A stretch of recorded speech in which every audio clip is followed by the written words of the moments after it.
It's our 160th episode of Lovecraft Cocktails doing Quarantiki. 160. Sure. So what are we going to do this evening? Well, so last week there was a lot of discussion about maybe putting recipes online and ahead of time, and so people could make drinks along with me.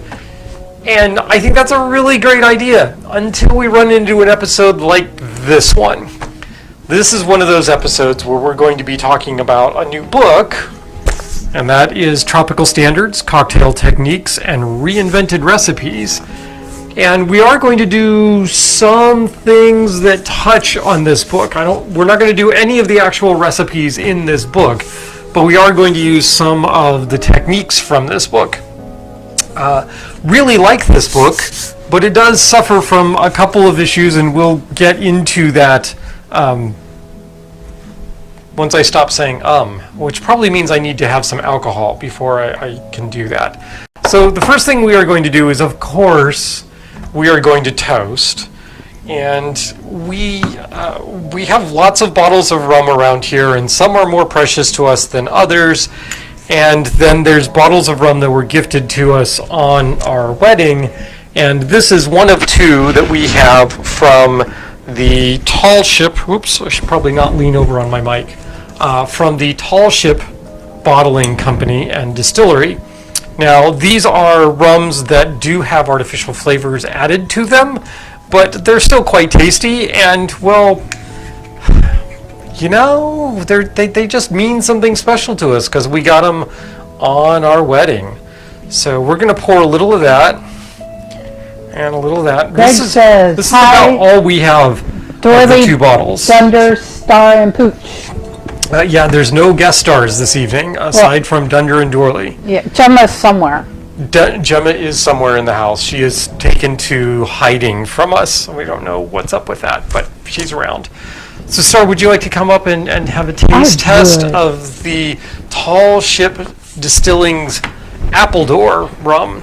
And if you look at the label here, you can tell that there are bottles of maple syrup, and there are apples, and there's a little bit of cinnamon.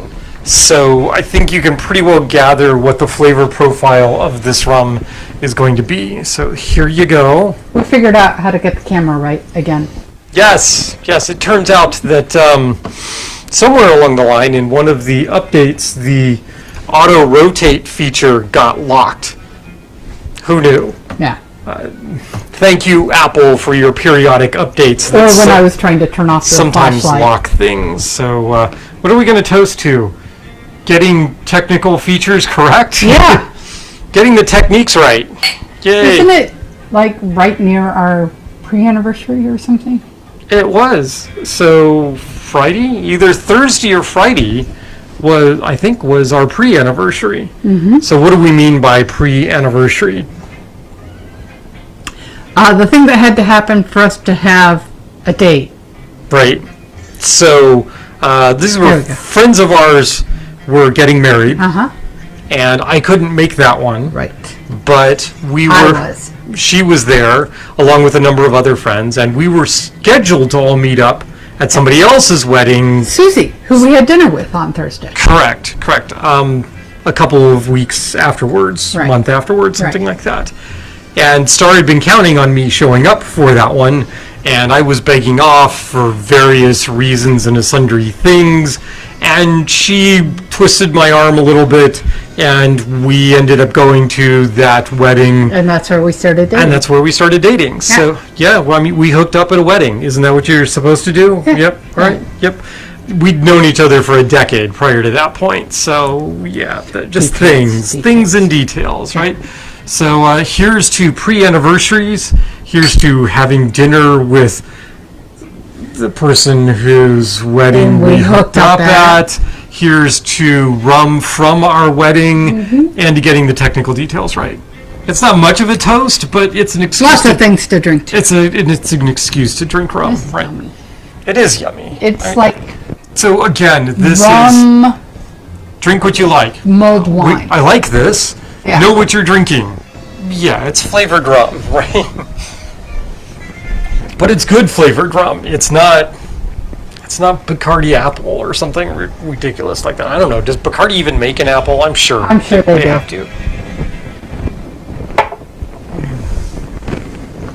No Brooke, no Andrea? Oh, no. Not yet. Oh, there's definitely maple. Yeah. Oh, the maple there's a strong maple flavor there. So what are we going to do tonight? So we're going to talk a little bit about Tropical Standard. So Tropical Standard has both one of the the things I like best in a cocktail book, and one of the things that annoys me the most about a cocktail book. So first of all, this is organized around different techniques, and I love that. I love learning new techniques, new ways of approaching cocktails, new ways of doing things, and just ways of continuing to up and improve your game. And organizing a book that way, as opposed to organizing it as just another list of cocktails. I mean, books that are just a list of cocktails one after another are just boring, right? I mean, you could look most of that stuff up online. 50% of it tends to be just your standard recipes with maybe some tiny little tweak to them. But here, they're talking about using different techniques to go after sort of the old standards and change them just a bit. Or they're talking about very, very specific cocktails. And that brings me to the thing that annoys me the most about some of these cocktail books, is that when you get down to the actual cocktail. Now, I don't mind if you have a Tiki cocktail book and they're specifying the kind of rum to use. That is heavenly, because when they say this kind of rum, if I don't have that rum, I can always make an approximation. It's like, oh, okay, I know what they're going for here. They're going for an aged column still rum that has been tropical aged, no additives. Got it. I can go with that. And I can tell stuff like that from the type of rum that they use. That's great. But the next thing that they do is all of the assorted other ingredients. So not quite the mixers, but the secondary components tend to be very, very specific. And they tend to be, oh, wait, I've been doing this for how many years and I've never heard of that ingredient? So most of the recipes in here are just simply out of reach of the average home bartender. Now they do, with a lot of their techniques, they show you how to make other ingredients, syrups and tinctures and oleos and all of those wondrous things. And that's great. And I was like, this looks like a really nice recipe. What does that have in it? Oh, it has a vanilla sandalwood syrup. Oh, okay, I happen to have some sandalwood powder lying on hand, lying around, thanks to Colleen, I think. Who's on? Right? Yeah. But edible sandalwood powder is not something people have on hand. So that recipe is just right out. People aren't going to be able to do that. And that was only one of 3 different ingredients in there that either had to be made or needed to be a very, very specific variety or brand. And so there's a lot of this, okay, I'd really like to try that recipe, but I have several hundred bottles already. I can't just afford to afford in terms of room for the most part, run out and buy every little quinine infused vermouth that happens to be recommended. So this shares that characteristic with the Dead Rabbit. Not Dead Rabbit. Is it Dead Rabbit? Mm-hmm. Yeah, it's Dead Rabbit. Cocktail book, which when I first paged through it, I was like, oh, these sound absolutely delightful. I'm never going to have the ingredients to make this. It's like, oh yes, here's this one French liqueur. And you're like, yeah, no, I'm never getting that, so I'm never making that cocktail.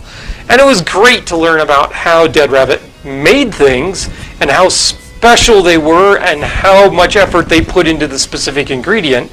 But with something like this, it just seems like, well, you're going to have to do a lot of substitution, and you may not get the right flavor profile that they were going for. So, yeah, I have a very complete bar, And when I run across bar books that have, most recipes have an ingredient or two that I don't stock, I get a little concerned about whether or not this is an appropriate book for the majority of people out there that would be looking into buying something like this.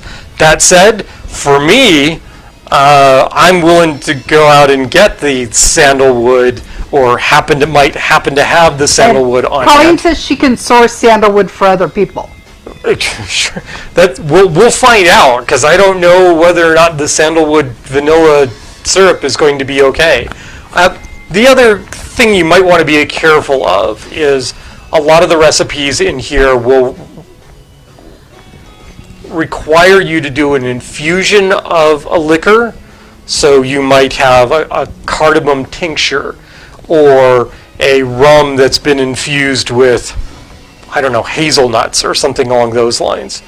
And that's great, except that do you really want to kill an entire bottle of rum on an infusion that you may or may not like? And you can't just scale up or scale down the recipes because they're very, very specific. And you don't know whether or not those ratios will hold if you scale up or scale down. So you might wind up with a whole bunch of vanilla and sandalwood syrup that you don't like. I have about this much vanilla sandalwood syrup. I tasted it before I put the vanilla in. We'll see how well it does. I do have a link to the book in the comments. All right. We have a Colleen, an Elizabeth, and a Keith. But techniques are what this book is about. And that is the great thing about this book. And I will forgive it all of its very specific idiosyncratic ingredients because it's about techniques, and it's about teaching you those techniques and things that you can do with them by giving you examples which you can then riff off of. So, I mean, and that applies to not just the liquor ingredients. It also applies to syrups and tinctures and that sort of thing. I've got a fridge back there where the entire top shelf is various different types of syrups. And, you know, not everybody can do that. And if your recipe calls for 2 different syrups and some form of strange citrus, how many times are you going to need those specific ingredients to make cocktails? So we'll find out. We'll see. Some of these syrups and the like don't last either. If you're doing them at anything less than 2 to 1, your shelf life on them is pretty light. But let's get back to techniques. So one of the techniques that they talk about in here, and we've done some of this work in the past, is acid adjusting. So taking something and you know what the acid profile for something like lime juice or lemon juice looks like. And so trying to figure out, based upon the acidity of the thing that you currently are working with, how you would adjust the acidity to get to something like the same acidity as a lime juice or lemon juice. Now, why would you do that? Let's take something like orange juice. So orange juice is an ingredient which is largely considered kind of namby-pamby for most bartenders. It's not really a sour. It doesn't have enough citrus in it. It's not really a sweet because it's not that sweet. So it winds up in the weak category. Okay, I mean, that's fine. We use all sorts of things for weak ingredients, but it's just sort of uninteresting. Especially since in order to get that brightness, you usually have to either add lemon juice or lime juice to the cocktail that already has orange juice in it, which just further dilutes the taste of the orange juice. Fair enough. So if you acid adjust the orange juice to the same level as lime, oh wait, now your weak ingredient is actually doing something for you. It's acting as that sour component, just like lime juice is.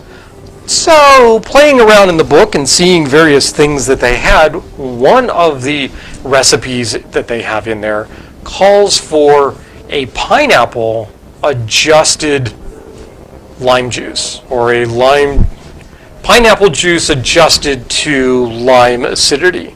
I was like, huh, well, that sounds interesting. What could I do with it? Because pineapple is, again, it's a weak. It's not a sweet. It's not a sour, so it's just kind of hanging out there. Now, admittedly, pineapple adds a wonderful flavor to the cocktail, but if I don't have to dilute that flavor with lime juice, what else could I do with it? So I thought, let's just start out really, really simple, and let's do a daiquiri. We're going to do a pineapple daiquiri. So does this mean juicing multiple pineapples and throwing it in a blender and doing all sorts of things? No. So what we have over here... We have a Ruth. Hello, Ruth. This is pineapple juice. This is roughly 200 milliliters of pineapple juice that has been acid adjusted, so it has the same acid profile as lime juice. How did we do that? Well, better living through chemistry. By the way, if you happen to need citric acid, let me know. I've got a whole bunch of pure fine grain citric acid right here, and I'm not going to use all of this immediately, so if you would like some citric acid, just let me know. I got plenty to give here. But limes aren't just citric acid, they are also malic acid. And here is a small bag of malic acid, much more reasonable bag for the home bartender. So the book that we just had, Tiki Standard, actually gives you the appropriate ratio per 100 or 200 milliliters of pineapple juice to add citric acid and malic acid in order to get the acid profile to lime juice. Okay, so that means that I don't have to do anything too funky to my standard daiquiri recipe, because all I have to do then is use my acid adjusted pineapple juice for my lime juice. So let's give this a try. So we are going to grab one of these, and we're going to go 3/4 of an ounce of lime juice, or in this case, pineapple juice. If you tried to do this with just straight pineapple juice, it would be way too sweet. So there we go, there's pineapple juice that's been acid adjusted. Then we need a sweet component for this, and we could go with just a simple syrup, simple 2-to-1 syrup, and I did that earlier and it was quite tasty. Or you could reach for a pineapple oleo saccharum. So this is made with equal parts of pineapple meat and husks and that sort of thing mixed with an equal part of sugar, and you just let the sugar draw out as much liquid as it possibly can, and ta-da, you have this liquid. It's amazing what you can get from a single pineapple. This is all from a single pineapple. So that's pretty impressive. And I'm going to go a fat ½ ounce here. I don't want this to be too sweet. There we go. So 3/4 of an ounce of your sour, ½ an ounce or a fat ½ an ounce of your sweet, and then we need 2 ounces of rum.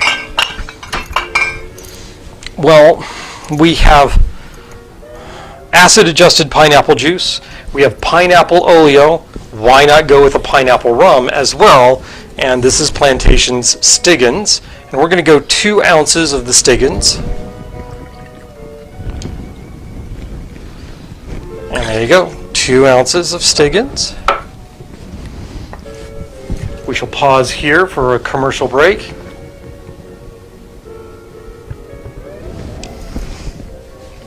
Go up northeast, buy more Tall Ship rum. Nope. Nope? They closed. They closed! Okay, hoard your Tall Ship rum because that's the last you're ever going to get. We need ice in here. We're just going to shake this cocktail.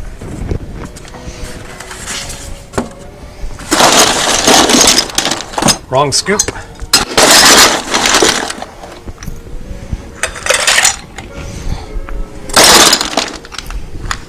Bunch of ice.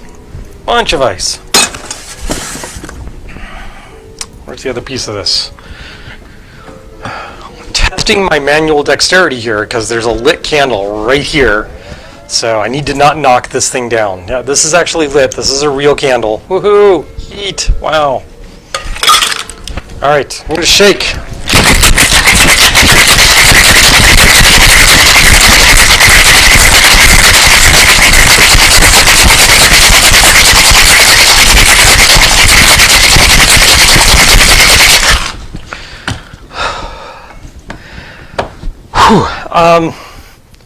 It does depend on the pineapple rum that you're using. So we have four different pineapple rums here. We have the pineapple rum I was just using, which is basically our favorite pineapple rum. We have a smoky version of that rum produced by Plantation. We have Lion's pineapple rum, which, relax, kitten. Like, meow. And we have Dr. Bird. And we have Dr. Bird's pineapple rum, which, if you want a pineapple Jamaican rum, really good, would probably go really well with this. But that's not what we're going after this evening. So here we go. We did discover that at least one of those rums, I mean, it made a fine cocktail, but it was fine. It was better than meh, but it was fine. It didn't quite reach to good, right? This better reach to good.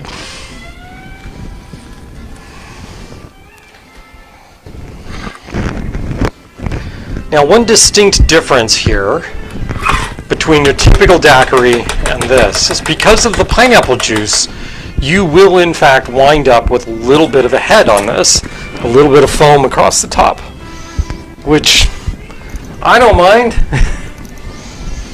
And if you had pineapple bitters, you could add pineapple bitters to this. So here we go. This is the pineapple daiquiri. Yes.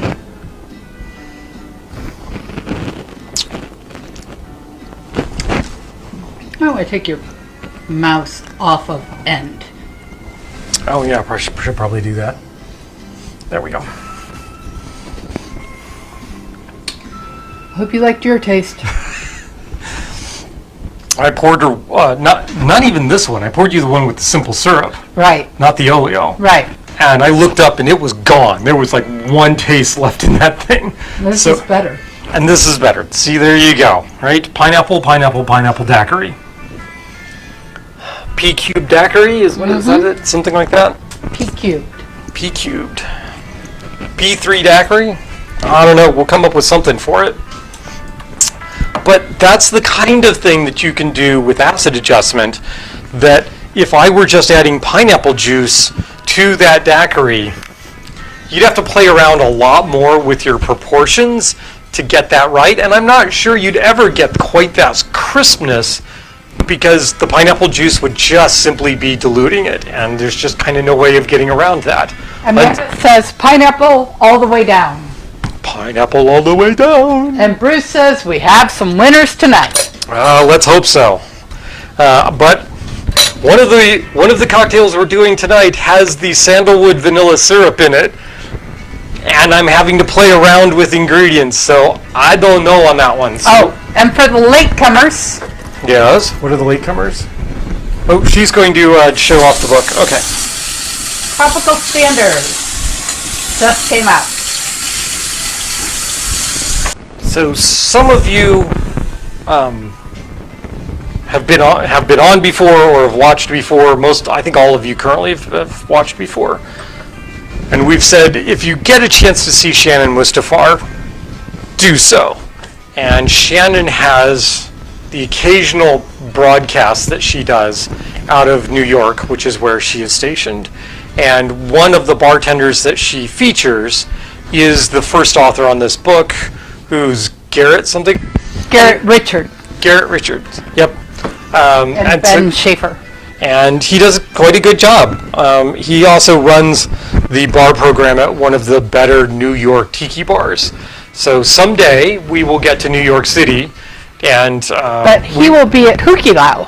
Right, and we will not get robbed. And then we will get a chance to go to all these wonderful New York bars that we hear so much about, but have not had a chance to do that yet. Speaking of things that are up and coming, you, I, and Amanda are going to the Cotton and Reed. Woohoo! Cotton and Reed. We will be buying rum from them, because I went to bring some local rums to an event, and I realized that I did not have any Cotton and Reed that wasn't their anniversary rum. I think it was their 5-year anniversary rum, sherry cask, and I didn't. That's very limited, and so I didn't want to take that to generic tasting. So Yeah, I got to go to Cotton and Reed and get some more, probably of their Navy Strength rum, because that was really good. Did make some fine Ray and Ting. Yep, absolutely. Even though it's not Ray, but it's not neither Ray nor Ting. But yeah, it's all right. Cocktail number 2. So this is based on a cocktail from that book called The Lost Navigator. And I should mention one of the things that book just does as a course, which we didn't do for the Daiquiri. They always add salt. Every one of the cocktails has salt added to it, just to kick up the flavor just a teensy bit. So I'm going to try to remember to put some of the salt solution in the next couple of cocktails, and we'll see how that goes. You have a new shirt. I do have a new shirt. I wore a new shirt yesterday, and I'm wearing a new shirt today. Dun dun dun, black with a bamboo pattern. The one yesterday was sort of orange and black. Yep, with the flower print on it. Got a lot of compliments on that. This one is made out of bamboo. Like bamboo? No. One of them was bamboo, one of them was silk. One of them has bamboo on it. Oh, okay. All right, here's the deal. I got opened up on my scalp here from a cat earlier today, and I'm just going to use that as an excuse that my brain is not entirely functioning. Yeah, Dorley got scared, leaped upon my head. I was in bed. She didn't leap onto my head, and put a pretty sizable gash in my forehead over here. So I'm a little off today. I should be making a cocktail. So the Lost Navigator uses saline solution, a cardamom tincture, yeah, no gots, Angostura bitters, got that, a vanilla sandalwood syrup. Okay, I did a quick and dirty version of it rather than letting it sit overnight and that sort of thing, but it'll be fine. It'll probably be better tomorrow, but it'll be fine for tonight. Cinnamon syrup. Okay, I know Got's the cinnamon syrup, but I got something I can use instead. Lime juice and 2 ounces of rum. Okay, we can do this. So the first thing that we're going to do here is I'm not going to use the cardamom tincture because I just simply, well, first of all, I didn't have the time to infuse cardamom for 4 days into a high-proof alcohol. Not even sure I really need to. And part of that reason is that, if I can find it, I put it out here, there it is that I don't have cinnamon syrup on hand. What I do have on hand is my spiced syrup, which is heavily spiced with cinnamon, but also a substantial amount of cardamom.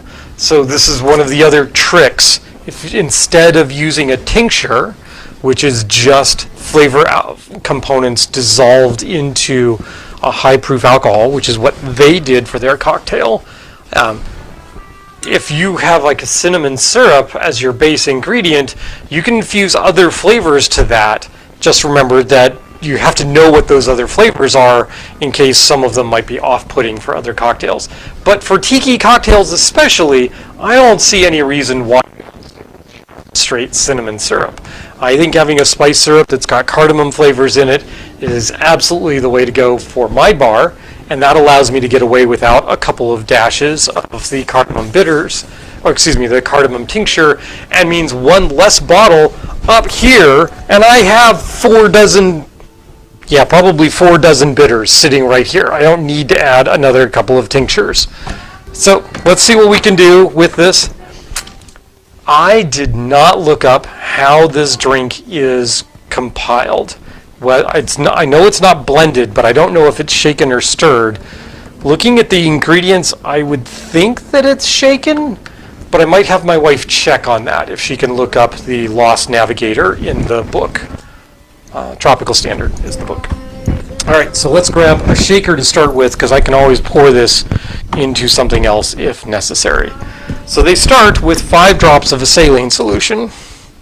Okay, we can do that.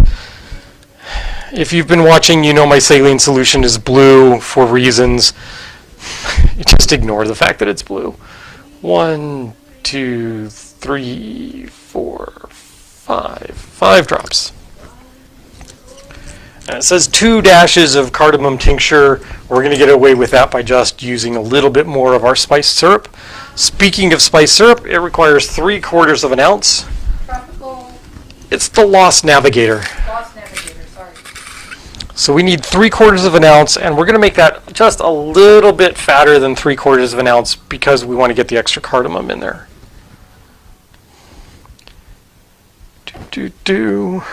Half an ounce, 3/4, and fat. There you go. Mixing tin. Mixing tin. Okay, so it's going to be shaken. No, flash blend. Flash blend. Oh, Yeah. okay. All right. Well, we're going to put all of these ingredients together, and then we'll throw them into a blender tin. Blender tin. Blender tin. Okay, 3 dashes of Angostura bitters. Sure, we got that right here.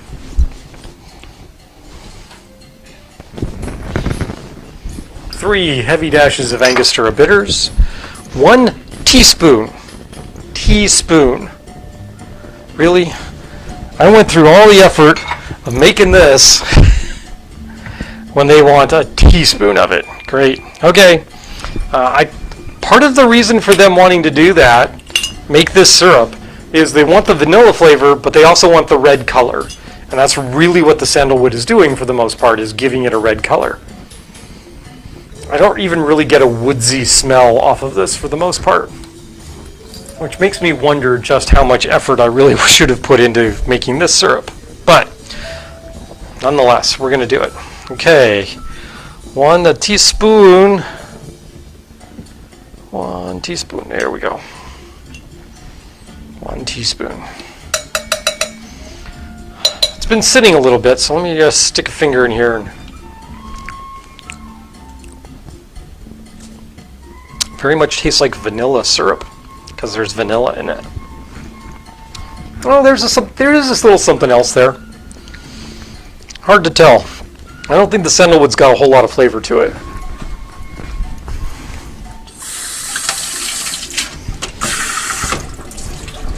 Maybe that's why they recommend letting it sit for like days. Okay, got that. That's taken care of. You, syrup, go away. Oh, there's a little something that lingers there. It's not just vanilla. There's half an ounce of lime juice. That's not lime juice, that's pineapple juice. Lime juice is over here. See, we're still using actual stuff. There's orange juice in this, right? I think I didn't get the orange juice down.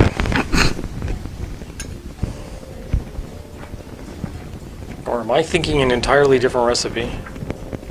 Half an ounce lime juice. Yeah, half ounce orange juice. Look at that. Memories returning. Or maybe I just looked on my bar cart and said, wait, I squeezed an orange for some reason. Half an ounce orange juice. Or the most basic of citrus juices, orange.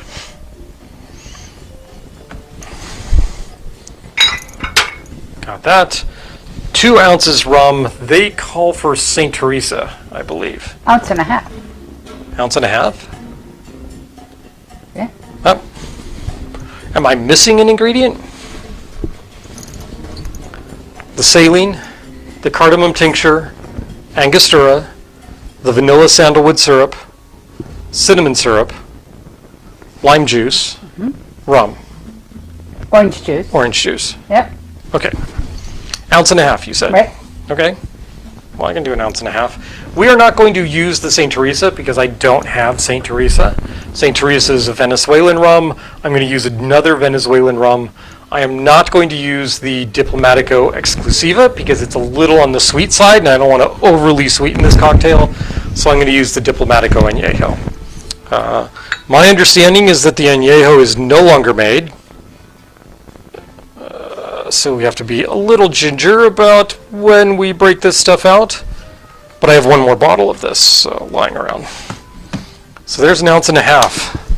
The Diplomatico Añejo. All right. Let's stir this about. Stir this boot so I can transfer this into a blender tin. one blender tin right there. Let's pour this over some ice. What do you think? Did they specify the type of ice? She's like, I closed the book already. Darn you. It's all right. We're going to use pebble ice for this. Crushed. 4 ounces. Fine, 4 ounces. I thought I was all ready for this evening, but apparently not. Still better than last week when we were half an hour late getting started. Okay, crushed ice. There is 3 ounces of crushed ice. And then I'm going to add about another ounce of pebble ice to that.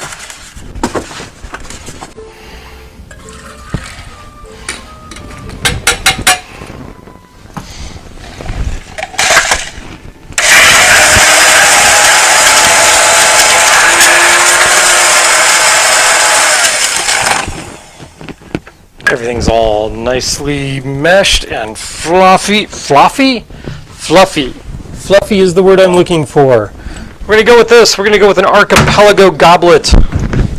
Why? Because it's the first goblet that came to hand. Blah, blah. Amanda, do not worry. Sweet drinks are fine. Amanda, I die a little when you say you're not going to make something overly sweet. Like that's a bad thing. It can be a bad thing. If you like really, really sweet things, there are cocktails that are designed to be sweet, absolutely.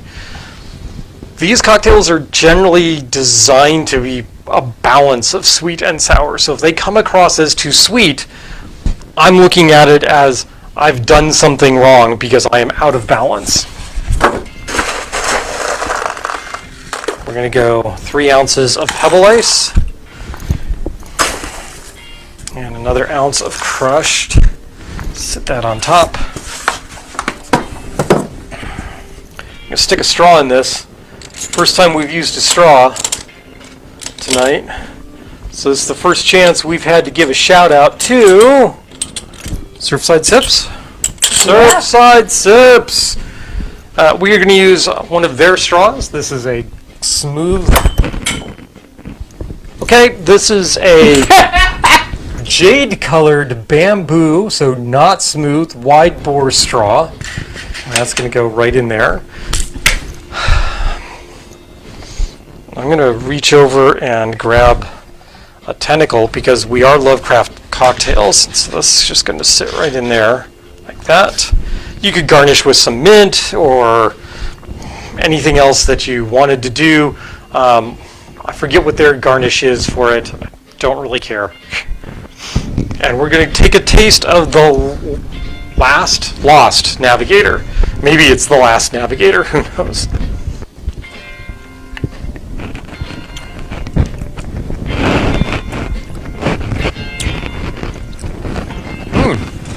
Amanda, I like sweet drinks as well.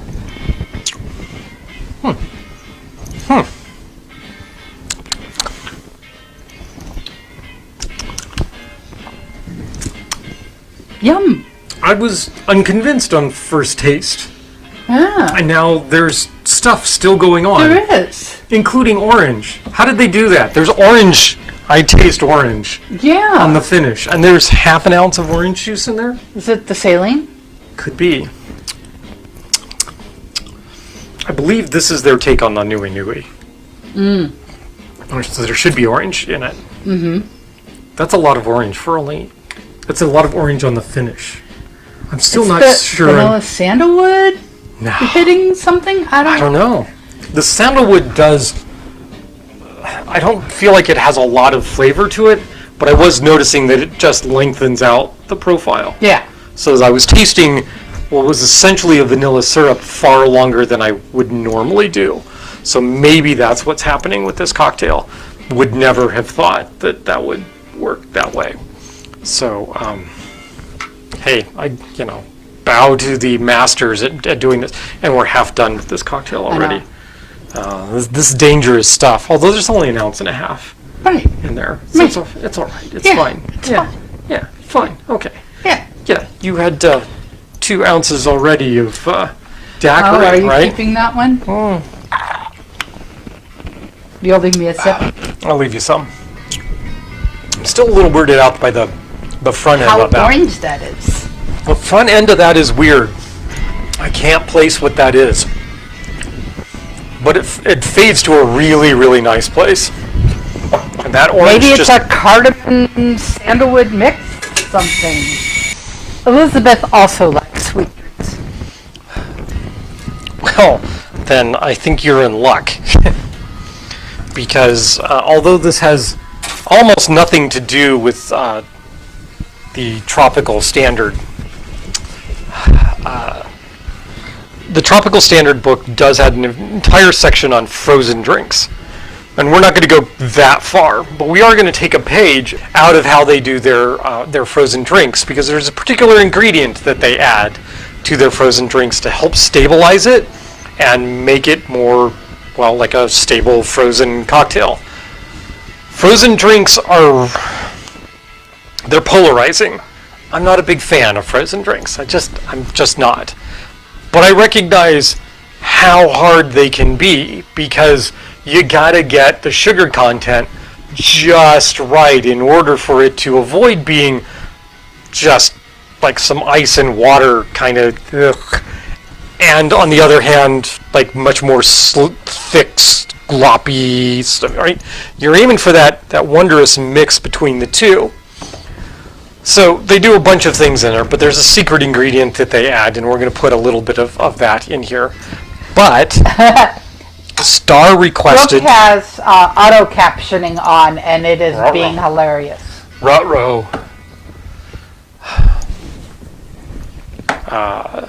I requested.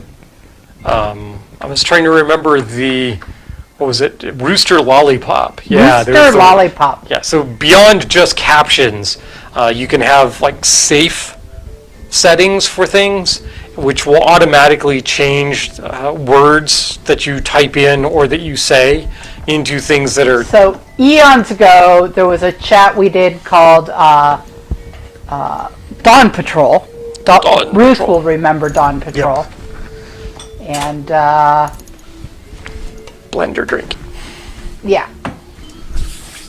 And there was a particular word usage in there that the program changed to Rooster Lollipop. And I will leave it up to you to do the backwards decryption as to what was typed in to get Rooster Lollipop out of the algorithm. We're going to do another drink. This one is not frozen drink, it's going to be a blended drink. And this is on the basis of Star saying, I want something that has these ingredients in it.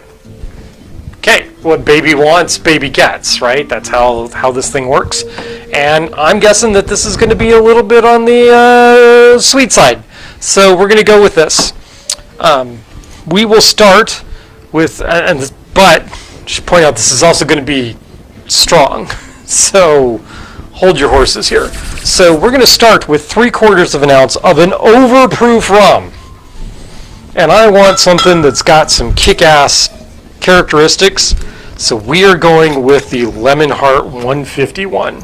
I'm especially going with the Lemon Heart because I don't think the Jamaican notes of all of the Jamaican overproofs that I have would go well with this. So what I want is an overproof that has character to it, but doesn't have that same funky hogo-ness that a Jamaican rum would have, because that's going to be off-putting with the other flavors here. So we're going to go 3/4 of an ounce. Right, 3/4 of an ounce of our Demerara 151. That was not one of the ingredients that she said she wanted. Next up, we're going to go 3/4 of an ounce of a spiced or flavored rum. Also not one of the ingredients that she specified. But since we're not going to be able to get to this distillery next week, I thought we would go ahead and use a rum from them, which is Lost Ark. And Lost Ark has a hazelnut and coffee rum. So we're going to use that, and we're going to go 3/4 of an ounce of that.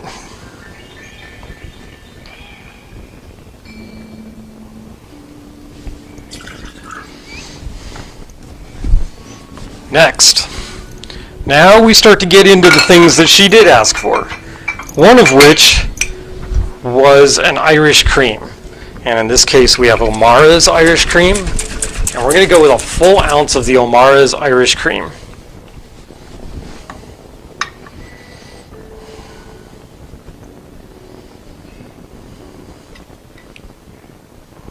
One full ounce O'Mara's Irish cream. There we go. So much for the brand new clean bar mats. Because she said, Bailey's and Mr. Black, that sounds really good. So we're going to be doing some Mr. Black coffee liqueur. We got coffee on coffee here because remember, the Lost Ark is a coffee flavored. Oh, that smells so good. Oh, it's just delightful. We're going to go with just a half ounce of the Mr. Black because it can be a little overpowering. And if you don't like coffee, for you.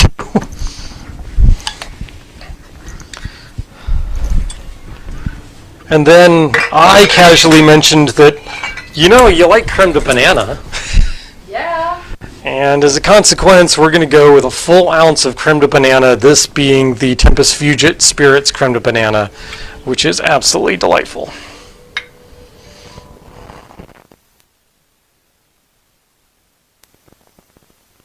Okay, something smells like it's burning. It's not me. Oh, it's the incense is now burned down to the stick. That's what it is. Okay. I did set this specially up for Brooke and Andrea. For once, I actually had the smoke rising in front again, hoping that we would get a, hey, what's burning? But we didn't. It was probably too late. I'm sorry. Next up, the secret ingredient.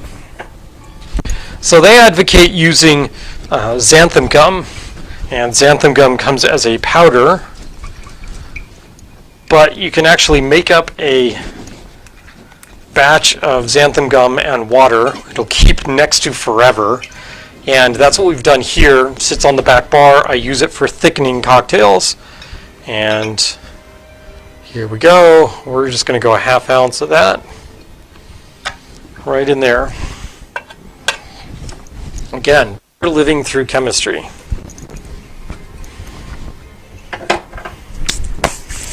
Then we need ice. This is all going to be crushed ice.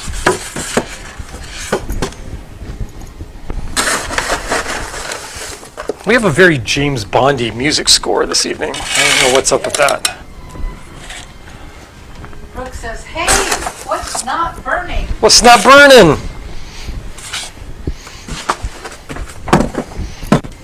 For once, California ain't. Woohoo! All right, blend.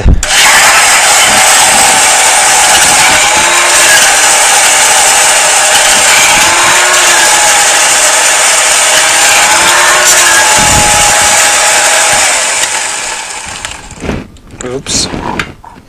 I forgot. I didn't add the salt. Okay. We're going to have to blend this some more. I'm going to add a few more. I'm going to add some drops of salt.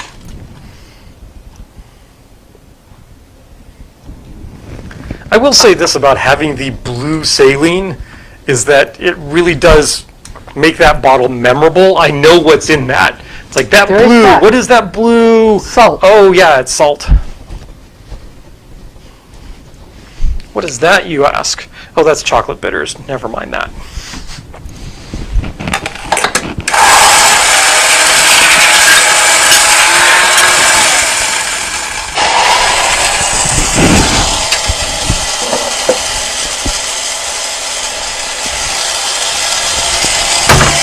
Goblet.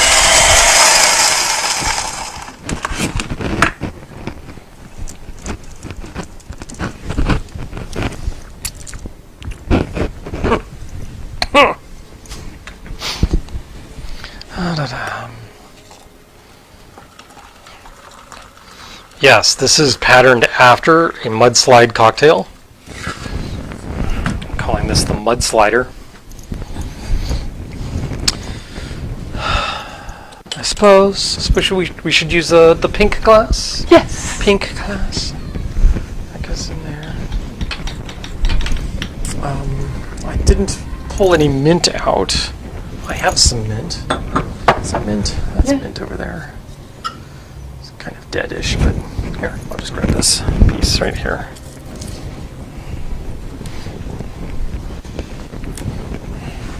Still smells like mint. Oh, man. Fell apart on you. I hit it a little too hard. I don't know my own strength. The Mudslider.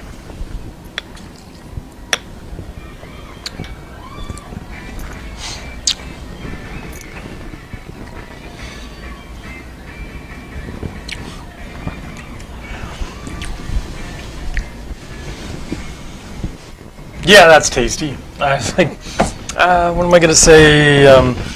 There's a little left. Yeah.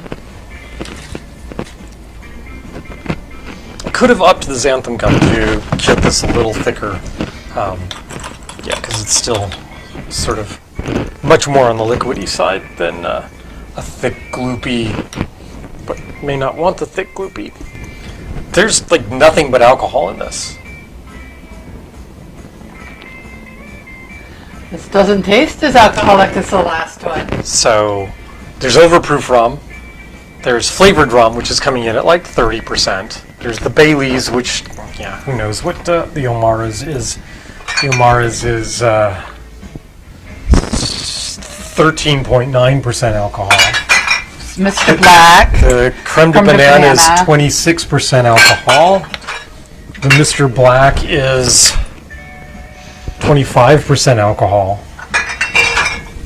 Yeah, so it's alcohol on top of alcohol on top of alcohol on top of alcohol. The only things that are in there that don't have alcohol in them It's are the xanthan gum and the ice. Ice and xanthan gum. Ice. Yeah. I was trying to say ice and xanthan at the same point, at the same time. Xanthan gum. Nope. Yeah, so I ain't seeing that cocktail either anymore. So hopefully there's maybe some left of the second cocktail. The Lost Navigator. There is a sip left. All right, I'll trade you. She's probably also finished her rum, and I haven't barely even touched mine. All right, my friends. So that is 3 cocktails loosely inspired by techniques that are found in Tiki Standard. Oh, and the salt. There's no alcohol in the salt. Oh, there is no alcohol in the salt. That is in fact quite true. All right, so we're going to call it quits, I guess. So there we go. We are at the bare fringes of thinking about a summer tiki party.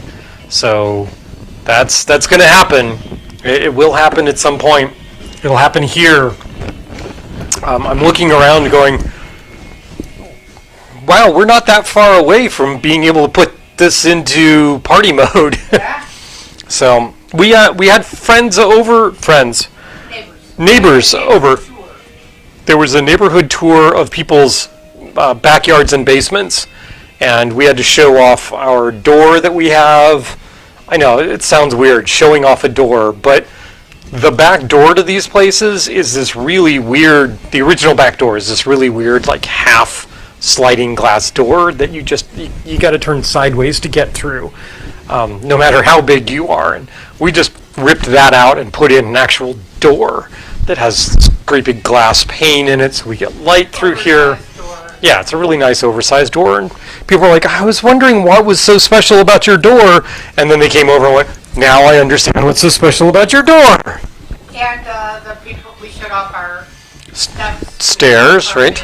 Yeah, I just kind of wish that we had decided to take the carpeting off of those stairs before I took my tumble down the stairs. Yeah. But, that was the incentive, and I seem to have recovered just fine from that, aside from some broken toes. But and I think I sold 3 drink rinsers.